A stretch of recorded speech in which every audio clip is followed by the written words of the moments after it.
निजात पाने वाली जमात है, वो जन्नती जमात है। आला हजरत अजीमुल बरकत पुकार उठे, अहले सुन्नत का है बेड़ा पार असहाबे हुजूर, अहले सुन्नत का है बेड़ा पार असहाबे हुजूर, नज्म है और नाव है इतरत रसूलुल्लाह की, नज्म है और नाव है इतरत रसूलुल्लाह की। अहले सुन्नत व जमात का यह भी अकीदा है कि ईमान मुकम्मल कब होगा, जब सबसे ज्यादा नबी का इश्क दिल के अंदर पाया जाएगा, सबसे ज्यादा नबी की मोहब्बत दिल के अंदर पाई जाएगी। आका खुद इरशाद फरमाते हैं, ऐ लोगों, तुम में से किसी का ईमान उस वक्त तक मुकम्मल नहीं होगा जब तक कि मैं उसकी औलाद, उसके माँ बाप और तमाम लोगों से ज्यादा महबूब ना हो जाऊं। पता चला रिश्तेदारों से ज्यादा, दोस्त अहबाब से ज्यादा, औलाद से ज्यादा, माँ बाप से ज्यादा, तिजारत से ज्यादा, माल दौलत से ज्यादा, जाहो हशमत से ज्यादा, रिफातो हशमत से ज्यादा, सबसे ज्यादा जिसके दिल में नबी की मोहब्बत होगी उसका ईमान उतना ही कामिल होगा। आओ जरा देखो, आज की औरतें दुनियावी मामलात को देख करके फिसल जाती हैं, इर्तिदाद के रास्ते को इख्तियार कर लेती हैं, मुर्तद्दा बन जाती हैं, ना खुदा ही मिला ना वे साले सनम, ना इधर की रही ना उधर की रही, यही कैफियत होती है। लेकिन आओ देखो, ऐ इस्लाम की शहजादियों जरा देखो, मदीना की एक औरत ऐसी है जिसके दिल में आका की मोहब्बत इतनी ज्यादा है कि एक जंग में उसका बाप भी शहीद हो गया, उसका भाई भी शहीद हो गया, उसके लख्ते जिगर भी शहीद हो गए, उसके बेटे शहीद हो गए, सबों ने जामे शहादत नोश कर लिया, शौहर था बेचारा वो भी शहीद हो गया, पूरा कुंबा जामे शहादत नोश कर लेता है। शौहर ने जामे शहादत नोश कर लिया, बेटों ने जामे शहादत नोश कर लिया, बाप ने जामे शहादत नोश कर लिया। किसी ने मदीना में खबर पहुंचा दी है कि रसूल कौनैन सल्लल्लाहु अलैहि वसल्लम पर बड़ा जबरदस्त हमला हुआ है। शैतान ने यह खबर पहुंचाई थी, शैतान ने यह खबर फैलाई थी।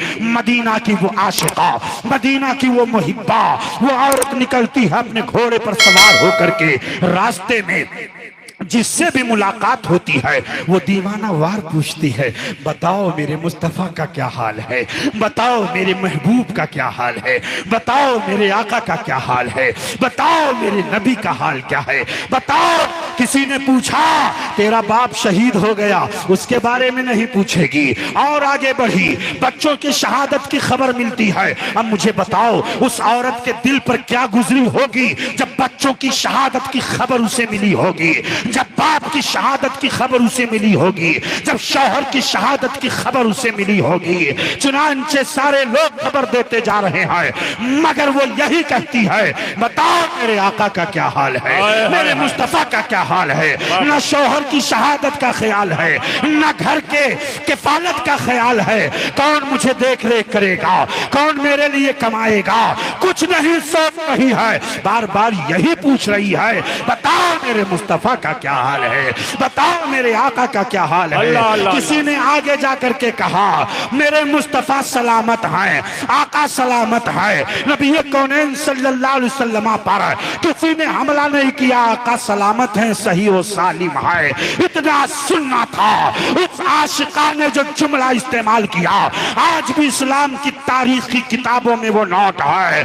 उस आशिका और मुहिब्बा औरत ने कहा, हे लोगों मेरे मुस्तफा सलामत है तो मेरे लिए पूरी कायनात सलामत है, मेरे मुस्तफा सलामत है तो मेरा शौहर भी सलामत है, मेरे मुस्तफा सलामत है तो मेरा बाप भी सलामत है, मेरे मुस्तफा सलामत है तो मेरे बेटे भी सलामत है, मेरे मुस्तफा सलामत है तो मेरा घर भी सलामत है, मेरे मुस्तफा सलामत है तो मेरी दुकान भी सलामत है, मेरे मुस्तफा सलामत है तो मेरे लिए सारी कायनात। सुभान अल्लाह। नारे तकबीर, नारे रिसालत, पैगामे हक कौन उतरे। ये इश्क अपने दिल के अंदर पैदा करो, ये मोहब्बत रसूल अपने दिल के अंदर पैदा करो। मोहब्बत रसूल तकाजा करती है कि आकाए कौनैन सल्लल्लाहु अलैहि वसल्लम की सुन्नतों पर अमल किया जाए। ये पैगाम लेकर के जाओ कि हम नमाज की पाबंदी करेंगे। सबसे ज्यादा अहब्बुल आमाल, अफजलुल आमाल, सारे आमाल में सबसे अफजल नमाज है। नमाज की हम पाबंदी करेंगे। कितने ऐसे लोग हैं कि जो नमाज जानबूझकर छोड़ देते हैं। और इन उलमा से पूछिए, बड़े बड़े उलमा यहाँ पर दरसगाह की जीनत जो बनते हैं, इल्म के जबले शामिख हैं, इनसे आप पूछें कि जो एक मर्तबा जानबूझकर नमाज छोड़ दे उसकी सजा क्या है, तो अल्लामा अख्तर हुसैन साहब कहेंगे कि जो जानबूझकर एक मर्तबा नमाज छोड़ दे वो 80,000 बरस जहन्नम में जलाया जाएगा। अल्लाह, अल्लाहु अकबर। 80,000 बरस जानबूझकर नमाज तर्क करने वाला। हमारी कौम का नौजवान मोबाइल में मस्त हो जाता है, नमाज छूट जाती है। फेसबुक में मस्त हो जाता है, नमाज छूट जाती है। ट्विटर और व्हाट्सएप में मस्त हो जाता है, नमाज छूट जाती है। पबजी और फ्री फायर में मस्त हो जाता है, नमाज छूट जाती है। ये नौजवान तबाही के दहाने पर जा रहा है। आप अपने बच्चों के मुस्तकबिल की फिक्र करें, आप अपने बच्चों के फ्यूचर की फिक्र करें। दारुल उलूम साबरिया कंजुल ईमान, ये इदारा आपके बच्चों के मुस्तकबिल की तालीम का जामिन है, आपके बच्चों के मुस्तकबिल में कामयाबी का जामिन है। 5 तक पढ़ने के बाद आप अपने बच्चों को निकाल लेते हैं, आप अपने बच्चों को मॉन्टेसरी में या आप अपने बच्चों को जदीद आलात से लैस स्कूलों में, कॉलेजेस में, यूनिवर्सिटीज में आप दाखिला देते हैं। लेकिन आपका ये इदारा, आप अपने ही इदारे को क्यों इतना मजबूत नहीं बनाते हैं कि आप ही के इदारे में इंग्लिश की भी तालीम हो, आपके इदारे में हिंदी की भी तालीम हो, आपके इदारे में संस्कृत की भी तालीम हो, आपके इदारे में आपका बच्चा कुरान भी पढ़े, आपका बच्चा हदीस भी पढ़े, आपका बच्चा दीनियात से भी मुज़य्यन हो, दीनी उलूम से भी मुज़य्यन हो और दुनियावी उलूम से भी आरास्ता और पैरास्ता हो। आप अपने एजुकेशन सिस्टम को क्यों नहीं मजबूत, आप अपने तालीमी ढांचे को क्यों नहीं मजबूत करते? आप दूसरी जगहों पर 1000 रुपया, 1500 रुपया फीस भी देते हैं, ट्रेवल की अलग फीस देते हैं, एग्जाम फीस अलग देते हैं और तरह तरह की फीसेस लगाते रहते हैं वो लोग, आप देते रहते हैं। लेकिन आप अपने इदारों में, अपने मदरसों में आप जिस तरह जी खोल करके देना चाहिए आप नहीं देते। वजह क्या है? आपके पास जमीन की कमी है, आपके पास बिल्डिंग की कमी है, आपके पास कमरों की कमी है। यहाँ पर दारुल उलूम के अरकान भी तशरीफ फरमा होंगे।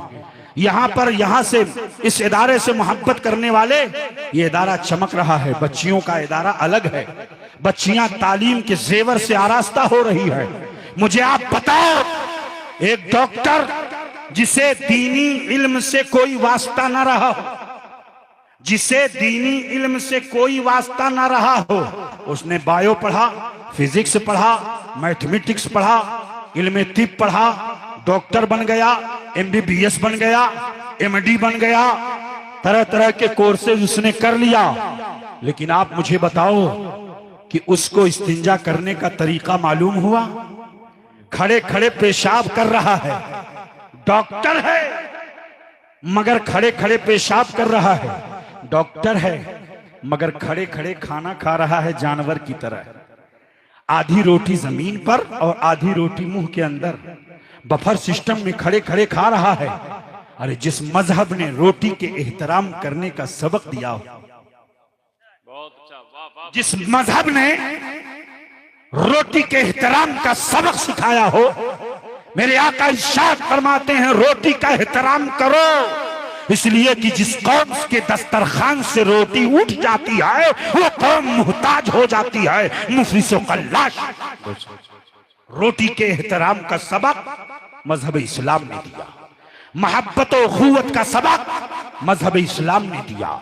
एक डॉक्टर 50 लाख रुपया खर्च करके वो MBBS बनता है, MD बनता है, लेकिन फिर जब वो क्लिनिक खोल के हॉस्पिटल में बैठ के जब वो फीस लेता है, वो चाहता है कि कितनी जल्दी मरीजों के परिजनों से कितने जल्दी वो 50 लाख अगर हमने 10 साल में खर्च किया है तो 2 साल में बटोरने की कोशिश करता है। यही वजह है कि लोग परेशान हो जाते हैं। मैं आपसे पूछना चाहता हूं, आपका बच्चा जब अखलाकियात के इल्म से वो आरास्ता होगा, आपका बच्चा जब डॉक्टर बनेगा और वो आलिम भी बनेगा, तो आप उसके सामने सबसे पहले मरीज की अयादत का तसव्वुर होगा। आका इरशाद फरमाते हैं, जो मरीज की अयादत के लिए जाता है अल्लाह उसकी खताओं को मुआफ फरमा देता है। जो मरीज की अयादत करता है अल्लाह उसकी खताओं को माफ फरमा देता है। तो अब उस डॉक्टर के सामने आका की सुन्नतें पहले होंगी, वो अपनी फीस बटोरने की कोशिश नहीं करेगा। ये तो अंग्रेजों की साजिश थी कि मिस्टर और मुल्ला को अलग कर दिया।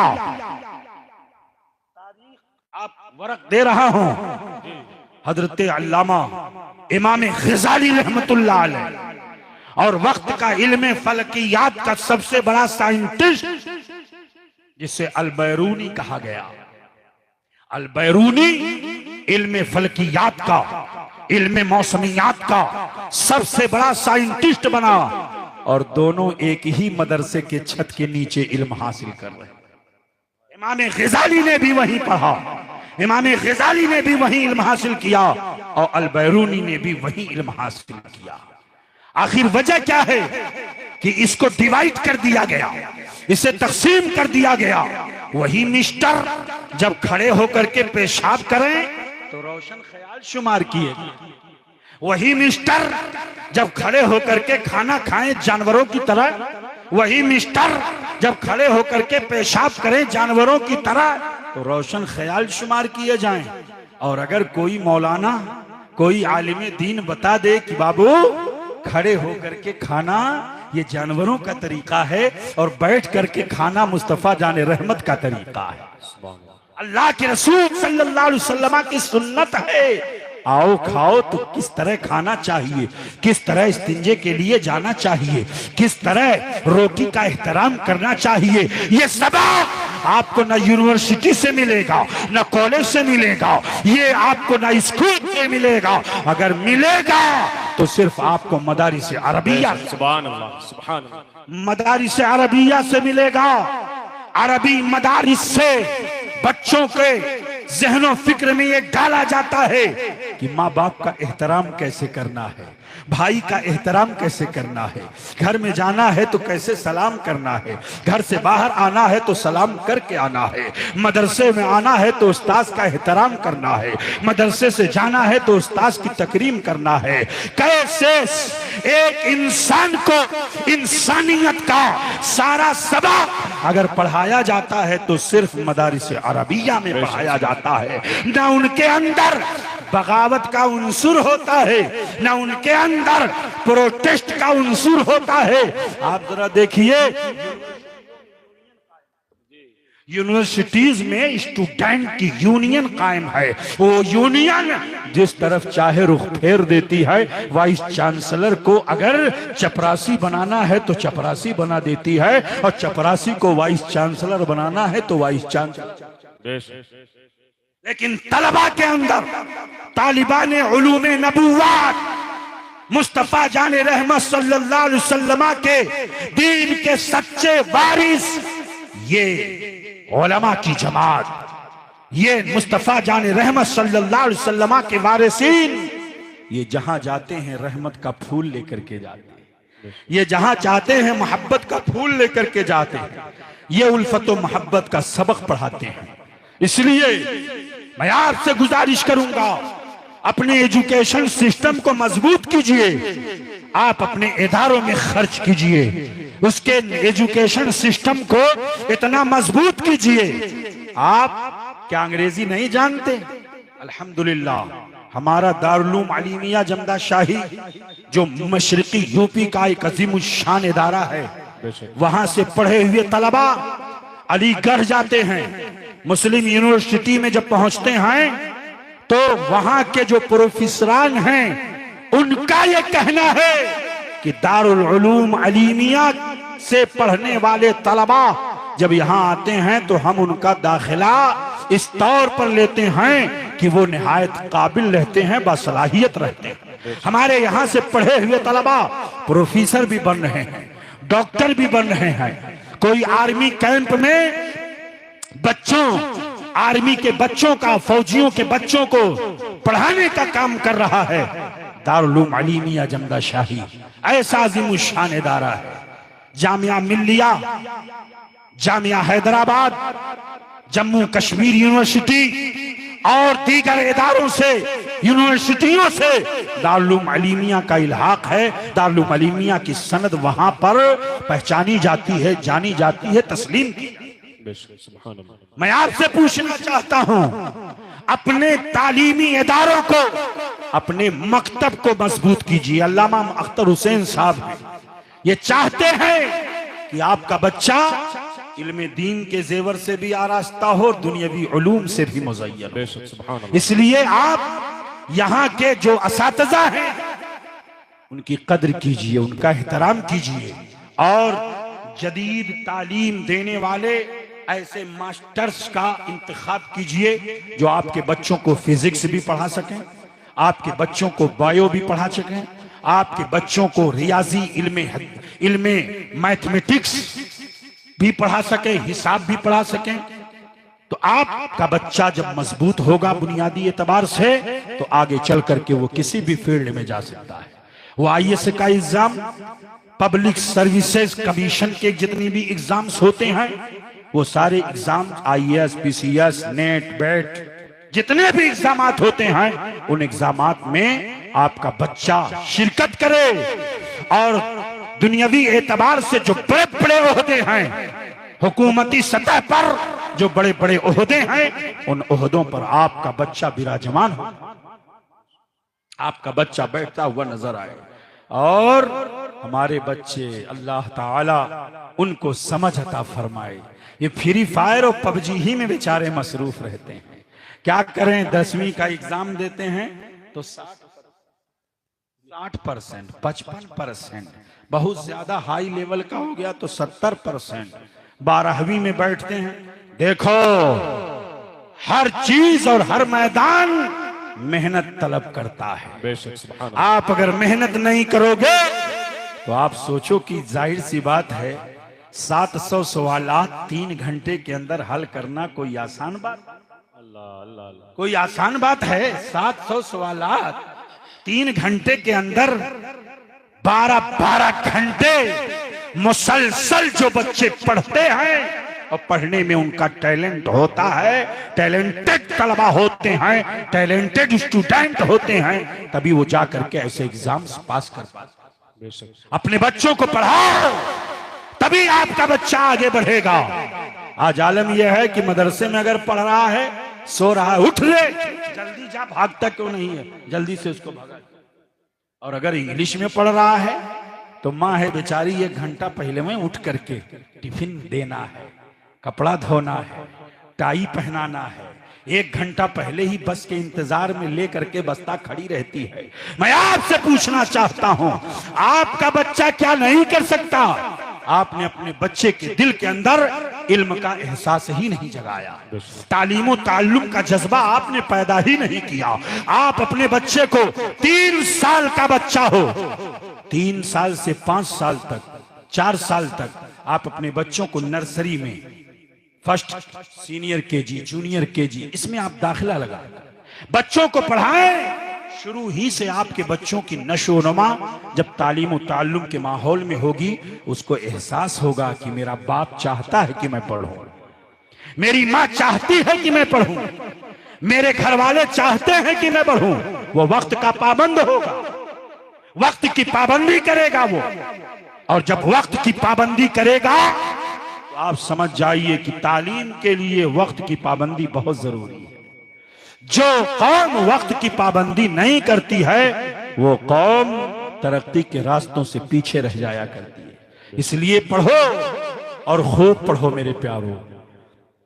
तालीम के मैदान में आगे बढ़ो, अपने बच्चों को पढ़ाओ। आधी रोटी खाओ, भूखे सो जाओ, लेकिन अपने बच्चों को पढ़ाने का जतन करो, अपने बच्चों को पढ़ाने का मिजाज पैदा करो। वो जमाना गया कि जब लोग चले जाते थे मुंबई भाग करके और उसके बाद में बड़े बड़े सेठ बन जाते थे, वो दौर अब गया। अब एजुकेशन के लिए, तिजारत के लिए, बिजनेस के लिए भी आपको एजुकेशन की जरूरत है। सारा मामला नेट पर आ गया है। आप जब पढ़े लिखे नहीं रहोगे तो आप क्या कर पाओगे? कुछ नहीं कर पाओगे। मजदूरी करोगे या जा करके ईंट भट्ठा का काम करोगे? पढ़ो। अगर नहीं पढ़ोगे तो जमाने की रफ्तार से आप पीछे रह जाओगे। इसलिए मेरे बच्चों, मेरी कौम के नौजवानों, अपने दिल के अंदर ये जज्बा लेकर के जाओ कि हम खुद भी पढ़ेंगे, अपने बच्चों को पढ़ाएंगे, अपने बच्चों को पढ़ाएंगे। दारुल उलूम साबिरिया कंजुल ईमान, आप अपनी बच्चियों को दाखिला कराइए, अपनी बच्चियों को भी पढ़ाइए, अपनी बच्चियों को जेवर इल्म से आरास्ता कीजिए, ताकि आपकी बच्चियां इर्तिदाद के फितने से बच सकें, मुर्तद्दा होने से बच सकें। कुल्लुकुम राइन व कुल्लुकुम मसऊलुन अन रइयतिही, तुम में का हर एक चरवाहा है और हर चरवाहा अपने रेवड़ के बारे में पूछा जाएगा, आपसे पूछा जाएगा। आपने बच्चों को पढ़ाने का क्या जतन किया था? आपने बच्चों को पढ़ाने के लिए आपने क्या किया था? आपसे पूछा जाएगा। आपसे ये नहीं पूछा जाएगा कि सुबह सवेरे सवेरे आप जा करके होटल पर बैठ करके 2-4 की चाय ले करके और अपना वक्त 2-4 घंटा वहां जाए करके चले आते थे। आपसे आपके बच्चों के बारे में जरूर सवाल होगा, मुआखजा होगा। कुल्लुकुम राइन व कुल्लुकुम मसऊलुन अन रइयतिही, तुम में का हर एक चरवाहा है और हर चरवाहा अपने रेवड़ के बारे में पूछा जाएगा, उससे मुआखजा होगा। बच्चों की तरबियत भी जरूरी है, बच्चों को इल्म दीन देना भी जरूरी है, बच्चों को दुनियावी उलूम से आरास्ता करना भी जरूरी है। तरबियत के माहौल में अखलाकियात की तालीम आपको बच्चों को देना है, आपके बच्चों को देना है ये तालीम। कलमे तैयबा का मफहूम क्या है, इस्लाम के कलमे का मफहूम क्या है, इस्लाम के हुकूक क्या है, बच्चों के क्या हुकूक है, माँ बाप के क्या हुकूक है, आपको बताना होगा कि मेरे बेटे घर के अंदर दाखिल हो तो सलाम करते हुए दाखिल हो, घर से बाहर जाओ तो सलाम करते हुए जाओ। आपको बताना होगा कि आपके घर में अगर कोई मेहमान आए तो ऐसा ना हो कि बच्चा मुंह फुला करके और मुंह बिसोर करके उधर जा रहा हो। नहीं, अगर मेहमान आया है तो मेहमान से खंदा पेशानी से उसे मिलना है, मेहमान से सलाम करना है, मेहमान से उसकी खैर खैरियत पूछना है, उसकी कैफियत पूछना है, उसकी मेहमान नवाजी आपको करना है। और आपके बच्चे के जहन में भी यही जज्बा होना चाहिए। हजरात, अल्लाह का शुक्र है कि अल्लाह रब्बुल इज्जत ने हमें मुसलमान बनाया है। इस्लाम की दौलत अल्लाह ने हमें अता फरमाई है, ईमान की दौलत अल्लाह ने हमें अता फरमाई है। अरे जिस नबी ने अपनी कौम को तालीम का और की ऐसी फिक्र दिया कि जिसने ये फरमाया उतलुबुल इल्मा वलौ कान बिस्सीन, इल्म हासिल करो चाहे चीन तक जाना पड़े, इल्म हासिल करो माँ की गोद से लेकर के कब्र की आखिरी कोठरी तक, इल्म हासिल करो महज से लेकर के लहद तक। उस कौम के बच्चे तालीमी माहौल में पीछे नजर आ रहे हैं। हमारा मुल्क तालीमी एतबार से और दीगर ममालिक से पीछे है, हमारी कौम दीगर कौमों में सबसे पीछे है। तालीमी पसमादगी में हमारी कौम सबसे पीछे है, बहुत पसमादा शुमार की जाती है। इसलिए अपने बच्चों को पढ़ाइए, खूब पढ़ाइए, इल्म के जेवर से उन्हें आरास्ता और पैरास्ता कीजिए। उखुवत, मोहब्बत, प्यार, उल्फत का सबक हमें मजहब इस्लाम ने दिया है। उखुवत इसको कहते हैं चुभे कांटा जो काबुल में, उखुवत इसको कहते हैं चुभे कांटा जो काबुल में, तो हिंदुस्तान का हर पीरो जवां बेचैन हो जाए। उखुवत इसको कहते हैं चुभे कांटा जो काबुल में, तो हिंदुस्तान का हर पीरो जवां बेचैन हो जाए। जब कौम के अंदर ये जज्बा था तब ये कौम तरक्की कर रही थी। जब कौम के अंदर ये जज्बा था कि खुद प्यासे रह जाते थे, दूसरों की प्यास बुझा देते थे, खुद भूखे रह जाते थे, दूसरों को खाना खिला देते थे। खुद भूखे रह जाते थे, मेहमान के सामने चिराग की बत्ती गुल करके और मुंह को ऐसे ऐसे चला करके खुद भूखे रह जाते थे, मगर पेट भर करके मेहमान को खाना खिलाते थे। जब ये जज्बा हमारे अंदर था, अब ये उखुवत खत्म हो गई, ये भाईचारगी खत्म हो गई। आज तो ये मिजाज है, तमाम शहर जले एक मेरा घर न जले, तमाम शहर जले एक मेरा घर न जले। अल्लाह अल्लाह, होना तो ये चाहिए कि किसी का घर न जले, होना तो ये चाहिए कि सबका घर सलामत रहे, होना ये चाहिए कि किसी के घर में आग न लगे। ये उखुवत, ये मोहब्बत का सबक हमारे अंदर पाया जा रहा था। तारीख उठाइए, एक जंग में एक सहाबी को प्यास लगी, हाथ में प्याला किसी ने दिया, दूसरे ने कहा मुझे प्यास लगी है, वो प्याला उनके हवाले कर दिया, खुद न पिया। जैसे दूसरे ने चाहा कि होंठ लगा करके पानी पी ले, तब तक तीसरे की जानिब से आवाज आ गई मुझे प्यास लगी, अल आतश, प्यास मुझे लगी। दूसरे ने तीसरे को दे दिया, तीसरे ने चौथे को दे दिया, चौथे ने पांचवे को दे दिया। ये उखुवत का जज्बा जरा देखें। खुद प्यासे रह जाते थे मगर दूसरों की प्यास बर्दाश्त नहीं करते थे। तारीख शाहिद है कि वो प्याला जिस सहाबी के यहां से चला था, वो प्याला लौट करके उसी के पास आ गया, और ऐसा आया कि जाने आफरी के सुपुर्द किया, हाथ में प्याला लिया, होंठ के करीब ले जाना चाहते ही थे, तब तक जाने आफरी के सुपुर्द कर दिया। रूह निकल गई और प्याला जमीन पर गिर गया, पानी जमीन के अंदर जज्ब हो गया। तारीख शाहिद है, ये वो कौम है कि जिस कौम ने खुद प्यासा रह करके दूसरों की प्यास बुझाई है, खुद भूखे रह करके दूसरों की भूख मिटाई है।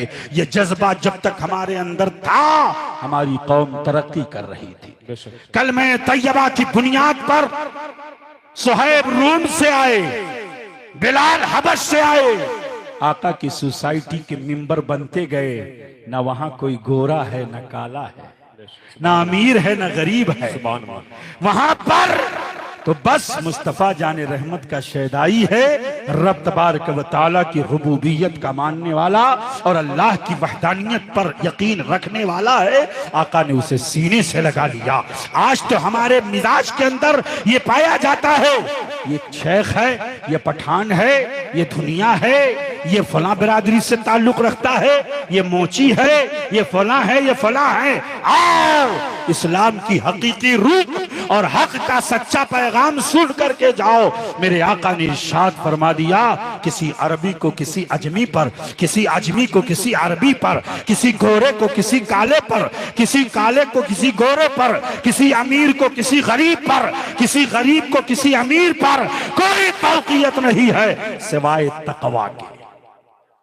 इन्न अकरमकुम इंदल्लाहि अतकाकुम, तुम में सबसे ज्यादा अल्लाह से जो डरने वाला है वही सबसे ज्यादा अल्लाह के करीब है, वही सबसे ज्यादा अल्लाह की कुर्बत इख्तियार करने वाला है। मुझे बताओ, उखुवत का पैगाम, मुसावात का पैगाम मस्जिद के अंदर हम जाते हैं, चाहे कोई वक्त का कितना बड़ा सेठ क्यों ना हो, किसी गरीब को पहली सफ से उठाने की जरूरत नहीं कर सकता। किसी गरीब को उठा करके अपना बैठने की जरूरत नहीं कर सकता। यह मुसावात का सबक किसने पढ़ाया? मजहब इस्लाम ने दिया है। तो हमारे अंदर मुसावात का सबक होना चाहिए, उखुवत का सबक होना चाहिए, उल्फत का सबक होना चाहिए, प्यारो मोहब्बत का सबक होना चाहिए। मेरे प्यारो, नबी कौनैन सल्लल्लाहु अलैहि वसल्लम की सच्ची मोहब्बत यही कामयाबी की जमानत है। इश्क रसूल, मोहब्बत रसूल जिस दिल के अंदर हो, ऐसी सूरत में वो इस्लाम के उसूलों पर अमल करता है, आका की सुन्नतों पर अमल करता है। आला हजरत अज़ीमुल बरकत इमाम अहले सुन्नत, इमाम इश्क मोहब्बत पुकार उठते हैं, तेरे गुलामों का नक्शे कदम है राह खुदा। वाह वाह वाह। अल्लाह का शुक्र है कि सहाबा, ताबईन, तबे ताबईन, अइम्मा मुज्तहिदीन, सल्फ़े सालेहीन, अइम्मे किराम, औलियाए इज़ाम के दामन से हम जुड़े हुए हैं। हमारा सिलसिला जुड़ा हुआ है, हम बेसिलसिला नहीं है, हम कटी पतंग की तरह नहीं है। अल्लाह का शुक्र है कि हमने अपना दामन बुजुर्गों से जोड़ा हुआ है। हमारा हाथ बुजुर्गों के हाथ से जुड़ा हुआ है, बुजुर्गों की खानकाहों से जुड़ा हुआ है। इसीलिए हमारा ईमान सलामत है, हमारा ईमान सलामत है। आला हजरत अज़ीमुल बरकत पुकार उठे, तेरे गुलामों का नक्शे कदम है राह खुदा, तेरे गुलामों का नक्शे कदम है राह खुदा, वो क्या भटक सके जो ये सुराग लेके चले, लहद में इश्क रुखे शह का दाग लेके चले, अंधेरी रात सुनी थी चराग लेके चले। तो इश्क मोहब्बत, इश्क नबी का चराग, मोहब्बत रसूल का चराग। और याद रखिए प्यारे, ये दुनिया है, ईमान के लुटेरे बहुत दूर हैं, ईमान के लुटेरे। बस आखिरी बात पेश कर रहा हूं, मुझे इशारा हो रहा है, आखिरी बात। ईमान सबसे बड़ी दौलत का नाम, ईमान से बढ़ के कोई दौलत नहीं।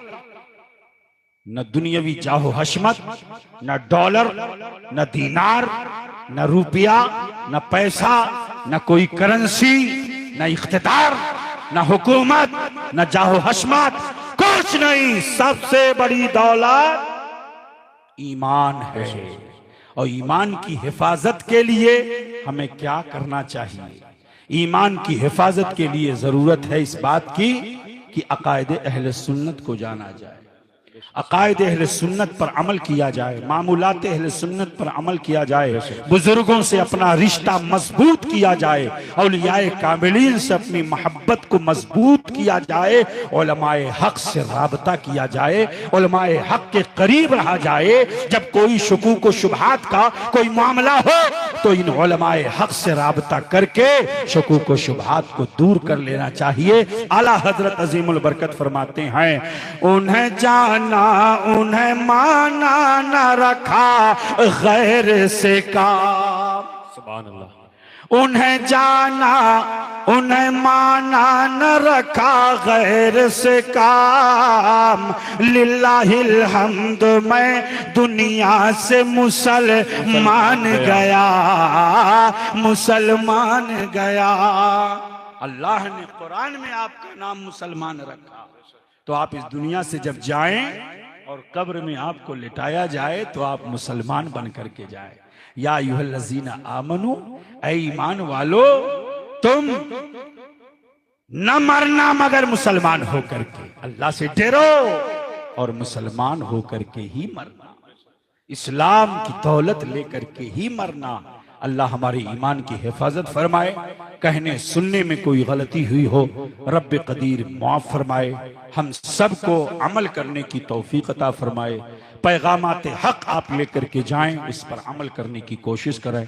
नमाजों की पाबंदी, अकायद की हिफाजत, माँ बाप का अदब एहतराम, झूठ, गीबत, तकब्बुर, हसद से अपने आप को बचाना, फितना और फसाद, कत्ल गारत गरी, बेहयाइयों से अपने आप को दूर रखना, अच्छे अखलाक, उम्दा आदत व अतवार, नमाजों की पाबंदी, मशाइख का एहतराम, असातिज़ा का अदब, इल्म दीन को हासिल करने का जज्बा और अपने इल्म दीन को दूसरों तक पहुंचाने का जज्बा, जिसे तबलीग कहा जाता है, अपनी बात दूसरों तक पहुंचाना। यह उम्मत मोहम्मदिया की खुसूसियत है, यह उम्मत मोहम्मदिया का खासा है। हमें अपनी बात दूसरों तक, ये उसी वक्त होगा जब हम खुद अमल करने की कोशिश करें, खुद अमल करें, तब दूसरों तक अपनी बात पहुंचाएं। रब्बे कदीर हम सबको अमल की तौफीक अता फरमाए और हम सब के अकायद की रब्बे कदीर हमारी हिफाजत फरमाए, हमारे ईमान की हिफाजत फरमाए। रब ताला फरमाता है, वमा हुआ अलल गैबि बिदनीन, नबी गैब बताने पर बखील नहीं है। एक देखने वाले का कहा मान लिया है, बिन देखे उसे हमने खुदा मान लिया है। ला इलाहा इल्लल्लाहु मुहम्मदुर रसूलुल्लाह अस्तगफिरुल्लाह रब्बी मिन कुल्लि ज़ंबिन व अतूबु इलैहि व मा तौफीक़ी इल्ला बिल्लाह। अस्सलामु अलैकुम व रहमतुल्लाह।